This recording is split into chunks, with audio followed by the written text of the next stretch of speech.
வணக்கம். வழக்கமாக கட்சி மேடைகளில் ஒவ்வொருவருடைய பொறுப்பையும் வகிக்கும் பதவியையும் சொல்லி அவர்களை குளிர்விப்பது ஒரு சடங்கு. நான் உயிரே உறவே தமிழே என்று சொல்வது உங்கள் அனைவரையும் தான். இந்த உறவு, இந்த உயிர் துடிப்பு உங்கள் பதவிக்கு அப்பாற்பட்டது. ஆக இதை பேச்சு சுருக்கத்திற்காக சோம்பேறித்தனம் பற்றி இப்படி சொல்லுகிறார் என்று நீங்கள் நினைத்து விடக்கூடாது. உங்கள் அனைவரையும் நான் எந்த இடத்தில் வைத்திருக்கிறேன், எந்த சிம்மாசனத்தில் அமர்த்தி வைத்திருக்கிறேன் என்பதை நீங்கள் புரிந்து கொள்ள வேண்டும். இறங்கி வந்து சின்ன சின்ன பதவிகளில் அமர ஆசைப்படாதீர்கள். இதுதான் எனக்கு நான் கொடுத்து கொண்ட அறிவுரை. அதை அப்படியே உங்களுக்கு வழங்குகிறேன். நான் இங்கே அமர வரவில்லை. எல்லாரும் சொல்லுவாங்க, நீங்க அந்த சீட்ல எந்த சீட்டு கொடுக்கப்பட்டாலும் அந்த சீட்ல உட்கார்ந்துட்டான்னா வேலை செய்யலன்னு அர்த்தம். நடந்துகிட்டே இருக்கணும். நான் கத்துக்கிட்ட குரு வாத்தியார், அதுவும் நான் விமர்சனம் செய்து எனக்கு கிளாஸ் எடுக்கல. அவரு என் விமர்சனத்தின் மூலம் எனக்கு பாடம் கற்பித்தவர், அவர் வாழ்க்கையின் மூலம் எனக்கு பாடம் கற்பித்தவர் திரு காந்தி அவர்கள். இத்தனை புரிதலுக்கு பிறகும் அவரை நான் மகாத்மாவாக்காமல் வைத்திருப்பதற்கான காரணமும் அதுதான். அவரை மனிதனாக்கி பார்த்து வியப்பதில் எனக்கு மிகவும் சந்தோஷம்.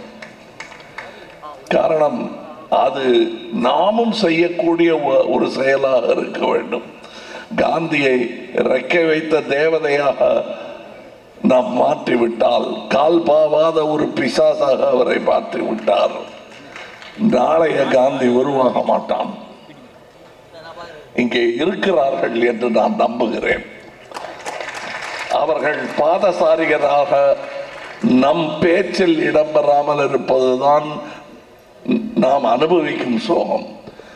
காந்தியார் அத்தருணத்தில் அத்தனை திறத்துடன் இருக்க வேண்டிய இடத்தில் இருந்தவர். அந்த மாதிரி வாய்ப்பு இல்லாமல் நிறைய பேர் இருக்கிறார்கள் இந்தியாவில். Gandhi is not inimitable, he is imitable. But do you have the guts and the valor to imitate a man of that position? உனக்கு அத்தனை காந்தி மாதிரி இருக்கிறதுக்கு இருக்கலாம், யார் வேணா இருக்கலாம். ஆனா அதற்கான வீரமும் நேர்மையும் உன்னிடம் இருக்கிறதா என்ற கேள்வியை நான் என்னை கேட்டுக்கொண்டவன். அந்த வீரத்தையும் நேர்மையும் அன்றாடம் வளர்த்து கொண்டிருப்பவன் தான். எனக்கு நேர்மை வந்துருச்சுன்னா அவ்வளவுதான், இனிமே நான் நேர்மையானவன் என்று அயர்ந்து படுத்து விட முடியாது. நீங்கள் அயர்ந்திருக்கும் நேரத்தில் எல்லாம் உங்கள் நேர்மைக்கு சோதனை வரும். எனக்கு வந்திருக்கிறது. அதிலிருந்து சாதுரியமாக தப்பித்துக் கொள்வதற்கு பதிலாக நேர்மையாக வலித்தாலும் பரவாயில்லை என்று நாம் நின்று போராடும் பொழுதுதான் ஒரு உண்மையான சத்தியாகிரகியை நாம் சந்திக்க முடியும். சவர கண்ணாடியில் சத்தியாகிரகியை பார்க்க வேண்டும் என்றால் நீ எப்படி வாழ வேண்டும். நான் அதைத்தான் செய்ய முற்பட்டு கொண்டிருக்கிறேன். செய்து விட்டேன், சாதித்து விட்டேன் என்று சொல்லவில்லை. முடியும் என்று எனக்கு தோன்றுகிறது. என்னால் முடியும் என்றால் முன்னால முடியும் தம்பி என்பதைத்தான் நான் சொல்லிக் கொண்டிருக்கிறேன். நீங்களாம் ஏங்க அரசியலுக்கு வர்றீங்க? வேணாங்க, நல்லா வராதுங்க, அது சரி வராது. ஏன்? அதுக்கு ஒரு மாதிரி மூளை வேணுங்க. ஏன் நான் என்ன வேட்டைக்கா போறேன்? அதுக்கு சாதுரியம் வேணும், பதுங்கி பாயணும்லாம் சொல்றீங்களே, எதுக்கு? அது வேண்டாமே. அரசியலுக்கு தானே வரேன், அதை விடுங்க. பிக் பாஸ்க்கு போறதுக்கே வேண்டாம்னாங்க. என்ன போனா என்ன, மக்களை பார்த்து பேசக்கூடிய எந்த ஒரு ஊடகமாக இருந்தாலும் மேடையாக இருந்தாலும் அதை பயன்படுத்திக் கொள்வதில் என்ன தவறு? தவறு அப்படியே பழகிவிட்ட பிள்ளை. இந்த மேடையும் இந்த வெளிச்சமும் இந்த மலர்ந்த முகங்களும் 4 வயசுல இருந்து நான் பார்த்துக்கிட்டு இருக்கேன்.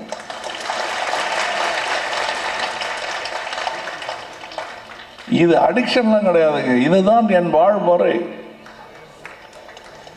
இதுதான் வாழ்க்கை எனக்கு சொல்லும் செய்தி, இதுதான். அதனால் தான் நான் அரசியலை தேர்ந்தெடுத்தேன். ஏன்னா வெள்ளிக்கிழமை சினிமா ஓடலைன்னா வேணாங்க நீங்க கேட்பாங்க. ஆனா மக்கள் அப்படி இல்லை, ஞாபகம் வச்சுப்பாங்க. தோத்த அரசியல்வாதியை கூட ஞாபகம் வச்சுப்பாங்க. இன்னும் தோத்த அரசியல்வாதின்னு யாரும் சொல்றீங்க? என்னதான் சொல்றேன். அது தோத்தங்கிறது ஒரு பர்மனன்ட் பொசிஷன் இல்லை. பிரைம் மினிஸ்டர்ங்கிறதும் பர்மனன்ட் பொசிஷன் இல்லை. அப்படி இருக்கக்கூடாது என்பதுதான் நாங்கள் விரும்பும் ஜனநாயகம்.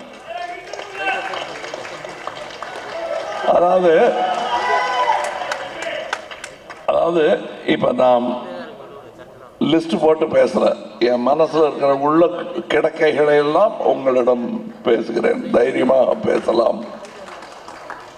என் சாயலில் பல மனங்கள் இங்கே இருக்கின்றன. அந்த தைரியத்தில் பேசுகிறேன். ஒரே நாடு ஒரே தேர்தல் என்றெல்லாம் சொல்வது எவ்வளவு ஆபத்தான பேச்சு என்பதை உங்களுக்கு புரிய வைப்பதற்காக நான் சிறிய உதாரணங்களுடன் பேச வேண்டியிருக்கிறது. இல்லை என்றால் அது தவறு என்பது உலக அரசியலுக்கே தெரியும். ஏனால் அந்த தவற்றை செய்து பார்த்து விட்டது இந்த உலகம். அதை செய்து பார்த்து இது எவ்வளவு பெரிய கொடுமை என்பதை உணர்ந்து அந்த வடுக்கள் இன்னமும் உலகெங்கிலும், ஐரோப்பாவிலும் ரஷ்யாவிலும் பல இடங்களிலும் அந்த வடுக்கள் இருக்கின்றன. இந்தியாவிற்கு அது தேவையில்லை, தேவைப்படாது என்பது என் கருத்து. ஒரு உதாரணத்துக்கு சொல்வோம். ஒரு 15லயோ 14லயோ எல்லா நாடு பூரா ஒரே தேர்தல் அப்படின்னு வச்சிருந்தா இன்னைக்கு இந்தியாவின் கதி என்ன? ஒரே ஸ்வீப்பா குடுமையை கொட்டு கத்த கீரை கட்ட எடுத்திருக்க மாட்டாங்க கையில. அதுக்கப்புறம் ஒரு பெயரை சொல்லி ஒரு திருநாமம் தானே உரைக்கப்படுவீங்க. அப்படிப்பட்ட ஒரு டிக்டேட்டர்ஷிப்பில் வாழ்ந்து கொண்டிருப்போம்.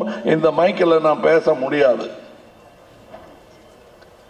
அதிலிருந்து தப்பித்தோம் என்பது உங்களுக்கு புரிய வேணும். கோவிடை விட கொடுமையான ஒரு நோயிலிருந்து தப்பித்து வாழ்ந்து கொண்டிருக்கிறோம்.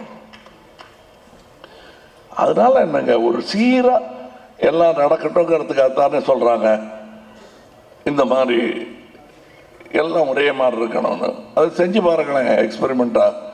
எல்லா டிராபிக் லைட்டும் ஒரே நேரத்தில் பச்சை ஏறிட்டுமே. ஏன் மாற்றி மாற்றி ஒரு இடத்த நிறுத்தி பிடிச்சிக்கிட்டு இன்னொரு இடத்துக்கு வழிவிட்டு அதுக்கப்புறம் இந்த டிராஃபிக்கை போகணும்னு சொல்லி அதுக்கு பின்னாடி இருக்கிறத நிறுத்தி வைக்கிறதுக்கு காரணம் யோசிக்க டைம் வேணும். எல்லாரும் அவசரத்தில் இருப்பாங்க. அந்த யோசிக்கும் நேரத்தை வாக்காளனுக்கு கொடுக்க வேண்டும். ஏன் ஆட்சி பீடத்தில் அமர்பவனுக்கு கூட யோசிக்கும் நேரம் கொடுக்க வேண்டும். அடுத்த 5 வருஷத்துக்கு இதை செஞ்சாதான் அங்க வழி விடுவாங்கங்கிற பயம் வேண்டும் அவர்களுக்கு.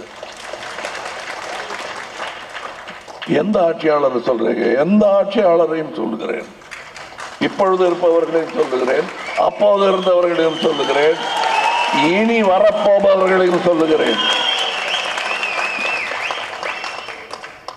இது யாருக்கும் விடும் சவால் அல்ல. அரசியல் இப்படித்தான் இருக்க வேண்டும் என்னும் ஆசை. இது சவால் அல்ல. இந்த பீடம் நிரந்தரமாக அமர முடியாத அசௌகரியமான பீடமாகத்தான் இருக்க வேண்டும். இது 5 வருடத்திற்கு ஒரு தடவை பூகம்பத்திற்கு ஆளாக வேண்டும். உட்காரக்கூடாது யாராங்க. அடுத்த முறையும் நான் தான் அந்த ஆளை அங்க தூக்கி உட்காத்த வைக்கணும். அது நீயாக இருக்கலாம், நானாக இருக்கலாம்.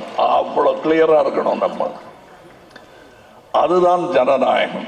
ஜனநாயகம் என்பது பேங்க் வால்டர், நான் ஹார்வர்டில் பேசும்போது சொன்னதே தான் இங்கே சொல்றேன். பேங்க் வால்டர் வச்ச தங்க கட்டி மாதிரி ஒரு 5 வருஷம் கழிச்சு வந்து திறந்து பார்த்தா அப்படியே கட்டியா இருக்கும்னு நீங்க நினைக்க கூடாது. அன்றாடம் நம் உடல் பேணுவதை மாதிரி நம் ஜனநாயகத்தின் காக்க வேண்டும். அதன் வீரர்கள் அதற்கான சோதனை வந்து கொண்டே இருக்கும். இப்படி மாத்தி போட்டு போப்பாங்க, அப்படி மாத்தி போட்டு போவாங்க. அந்த விளையாட்டுகள்லாம் நடந்துகிட்டு இருக்காங்க. ஒண்ணுமே இது எப்படி போட்டாலும் பரவ மாட்டாங்க. இந்த அம்பேத்கரும் காந்தியும் நேருவும் பண்ணி வச்சுட்டு போன வேலை எப்படி போட்டாலும் பெறல மாட்டாங்குது. இந்த அமைப்பு திட்டம் மாற மாட்டாங்குது. என்ன என்ன எப்படி புரட்டி போடுறதுன்னு மறிய போடு. பயந்து அப்பவாது செய்வாங்களான்னு அதையும் போடுறாங்க. நாம பாருங்க, நேர்மையாளர்கள் இந்தியாவிலேயே நேர்மையாளர்களில் ஒரு சொன்னா தமிழ்நாடு. ஏன்னா வரிய ஒழுங்க கட்டுறோம்,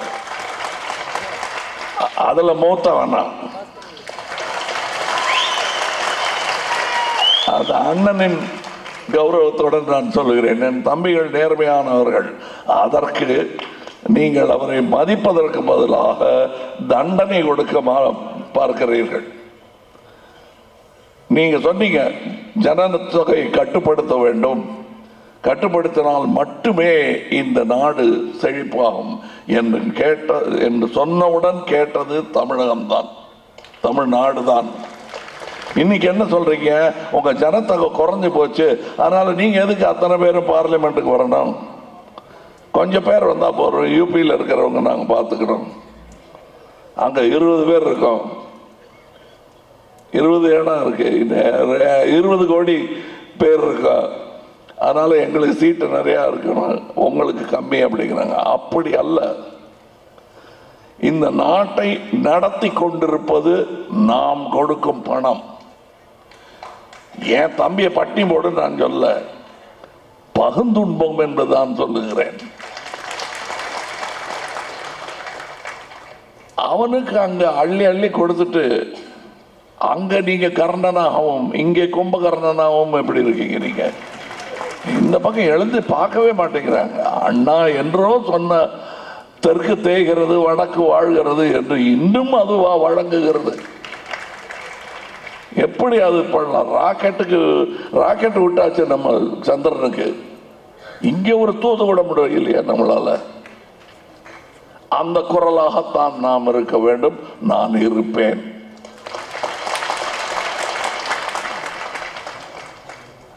நான் கேட்கிறேன், இந்தியாவில் கற்பனையே பண்ணி பார்க்க முடியாத ஒரு நிலைமையை நாம் பிரித்து விட்டோம். மொழி வாரியாக சாதி பேசி பேசி பேசி பிரிச்சுட்டோம்.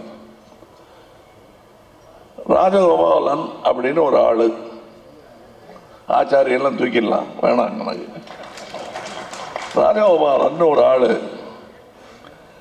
பெங்கால்ல சீஃப் மினிஸ்டரா இருந்திருக்காரு, இங்கேயும் சீஃப் மினிஸ்டரா இருந்திருக்காரு. தெலுங்குக்காரர், அவர் இங்க வந்து இருந்திருக்காரு.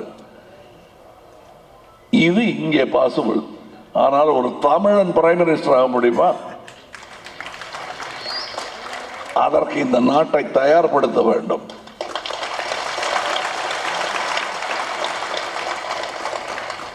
நாம் தயாராக வேண்டும் என்று சொல்லவில்லை. இதே மேடையில் நான் பேசி 20 வருஷம் ஆயிடுச்சு. தமிழன் ஏன் அந்த தலைமை பொறுப்புக்கு வரக்கூடாது? வேற யாருக்கோ கோபம் வந்துருச்சு. அதுல அந்த கோபத்துக்கெல்லாம் பார்த்தா உண்மையே பேச முடியாது. இதே மேடை தான், இதே இடம்தான். நான் உங்களுக்கு சொல்வது, இது நம்மளுடைய மீட்டிங். இந்த நான் அரசியலுக்கு வந்த காரணம் இந்நேரம் உங்களுக்கு புரிந்திருக்க வேண்டும்.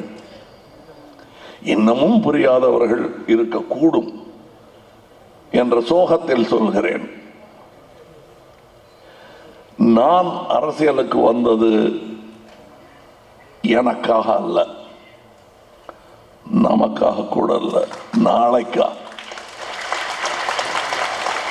அது என்னங்க நாளை நமதுன்னு சொல்றீங்க? அப்ப இன்னைக்கு பத்தியே கவலைப்பட்டு இருந்தான்னா விடியாது.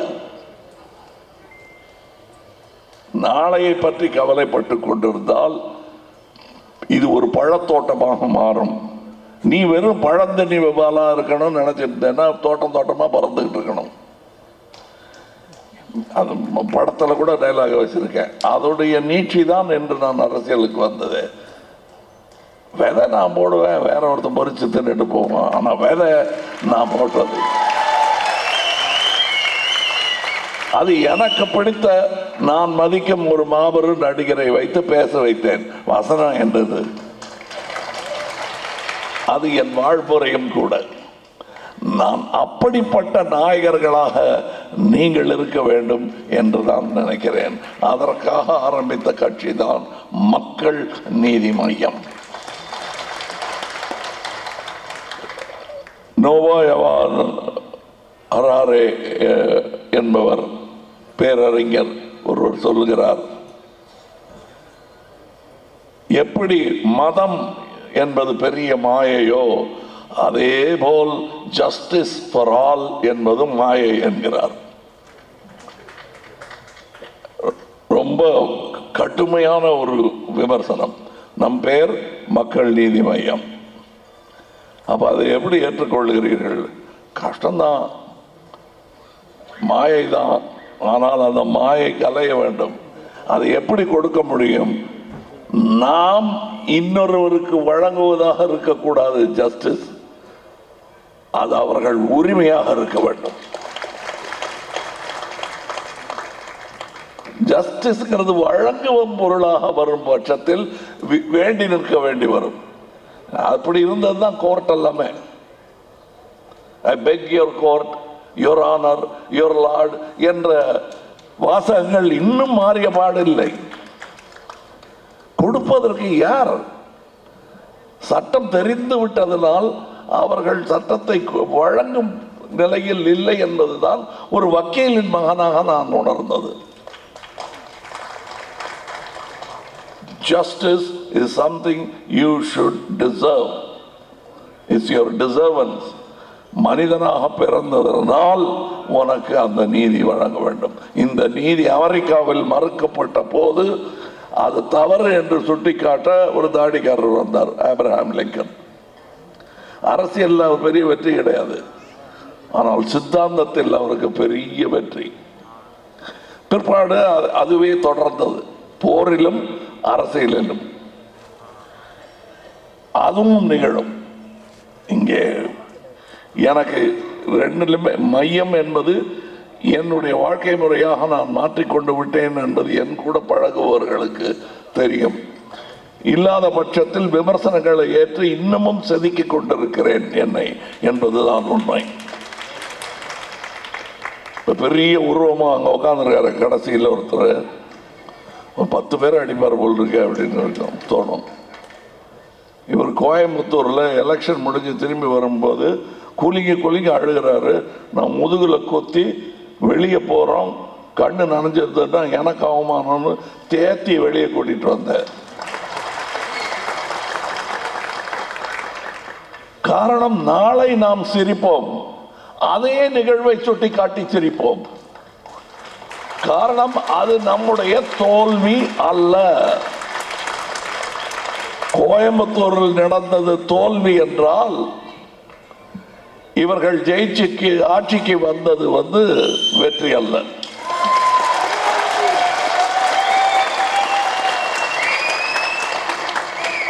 இப்ப புரிஞ்சிருக்கோன்னு நினைக்கிறேன்.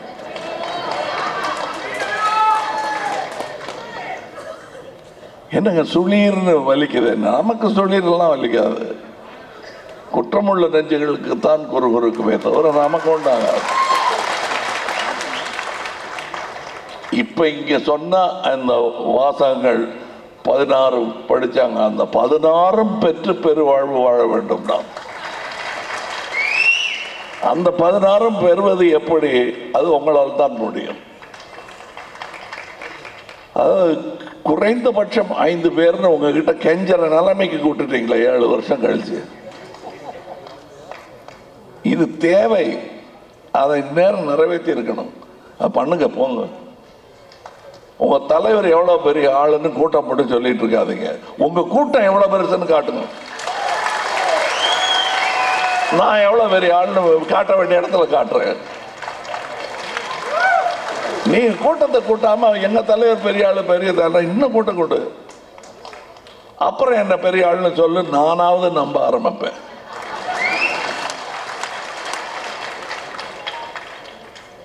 உங்களிடம் கேட்கப்பட்டதில்லை அடிநாதம் என்ன? இங்க நம்ம பேசின போது நேர்மையா இருக்கணும், இது பண்ணணும், இன்னும் கொஞ்சம் பேர் இறங்கி வேலை செய்யணும். ஒவ்வொரு நீங்கள் வசிக்கும் வீதியில் உங்களை மக்கள் நீதி மையம் தொண்டர் என்பதை வீதி முழுவதும் இருப்பவர்கள் அறிய வேண்டும். அதுக்கு அடுத்த கட்டமாக ஒரு பிரச்சனை வந்துருச்சுப்பா, வேற எவனும் உதவி பண்ண மாட்டேங்கன்னா அவர்கிட்ட கேட்போமா, எவர் அதான் அந்த எம்என்எம் காரர் இருப்பார், அப்படி மாறணும். அது ஏன் அவன் என்னத்துக்கு, அவன் ஒன்றும் பெரிய பணக்காரன் இல்லையா, ஆனால் வேலைக்காரையா, இறங்கி வேலை செய்வான் அப்படின்னு சொல்லணும். நான் கேட்கறது அவ்வளவுதான். இறங்கி வேலை செய்யாம எதுவாகவே ஆக முடியாது. இறங்கி நான் வேலை செய்யலைன்னா இந்த மேடைக்கு வந்திருக்க மாட்டேன், எந்த மேடைக்குமே வந்திருக்க மாட்டேன். உங்களை பத்தி என்ன பேசிக்கிறான்? நான் வந்தா நான் அண்ணன், அப்பா ஸ்தானம், எனக்கு ஒரு சில பேருக்கு தம்பி ஸ்தானம். ஆனா நான் அந்த உரிமையுடன் விமர்சனங்களை மட்டுமே சொல்லிட்டு இருப்பேன். இதுக்கு முன்னாடி பாவம் என் கூட வெறும் நற்பணி, இப்பவாவது நம்ம அரசியல் ஆட்சி பதவின்லாம் பேசிட்டு இருக்கோம், ஒண்ணுமே இல்லாம என் பின்னாடி வந்தவங்கலாம் இருக்காங்க. அவங்கள ஒரு வாட்டி கூட நான் பாராட்டு விழா வச்சது கிடையாது. நான் வைத்த விழாக்கள் எல்லாம் அவர்களை திட்டுவேன். அவங்களுக்கு தெரியும், இங்க இருக்கிறவங்களுக்கு வசைபாடி தான் ஆரம்பிப்பேன். இப்படி இருந்தீங்கன்னா விளங்க மாட்டேங்க நீங்க, வணக்கம் அப்படின்னு அப்புறம் தான் வணக்கமே சொல்லுவேன். ஆனா கேட்டுக்கிட்டு இருப்பாங்க. அதுல என்ன சொல்லியிருக்கேங்கிறது அவங்களுக்கு புரியும். எனக்கு தனிப்பட்ட ஒரு வண்ணம் கிடையாது. எனக்கு நிகழும் ஒரு அநீதியாகவே நான் நினைப்பேன். அவர்களுடைய சொம்பல், அவர்களுடைய இது. அப்ப நீ இது செய்யலைன்னா நம்ம இப்படி சொல்லி நற்பணின்னு சொல்றதுக்கு அர்த்தமே கிடையாது. இன்னைக்கு உனக்கு புரியாது, இன்னும் ஒரு 15 வருஷம் கழிச்சு பார், உன்னை பெரிய மனுஷன் பதிப்பான். உனக்கு சொல்ற குட் மார்னிங் வேற மாதிரி இருக்கும் என்று நான் சொன்னதை அனுபவித்துக் கொண்டிருப்பவர்கள் இந்த மேடையில் இருக்கிறார்கள். இதேபோல் நாளைய அரசியல் நம்மை பார்த்து பேச போகிறது. தனியான ஆளு. அதற்கு முன்னுதாரணமாக இன்றைய அரசியல்வாதிகள் நம்மை பற்றி என்ன பேசுகிறார்கள் என்பதை உங்களுக்கு நான் சொல்லுகிறேன். ஏன்னா நான் பேசிட்டு இருக்கேன் இல்லையா, வெவ்வேறு விதமான ஆட்கள்கிட்ட. நாங்க எதிர்பார்க்கல சார். சொல்றது யாரு? டிஎம்கே பிரமுகர் சொல்றாரு. இதுல பூடகமான செய்திகள் ஒன்றும் இல்லை. சிஎம் சொல்றாரு, நல்லா வேலை செஞ்சாங்களா, இது எதிர்பார்ப்பும் இல்லாமல் வேலை செஞ்சாங்களா.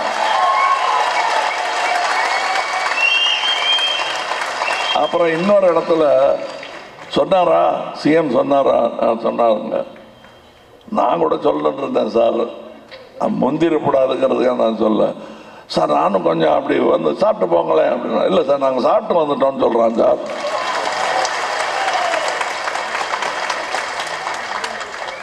நல்லா வளர்த்துருக்கே பிள்ளைகளை அப்படின்னாங்க.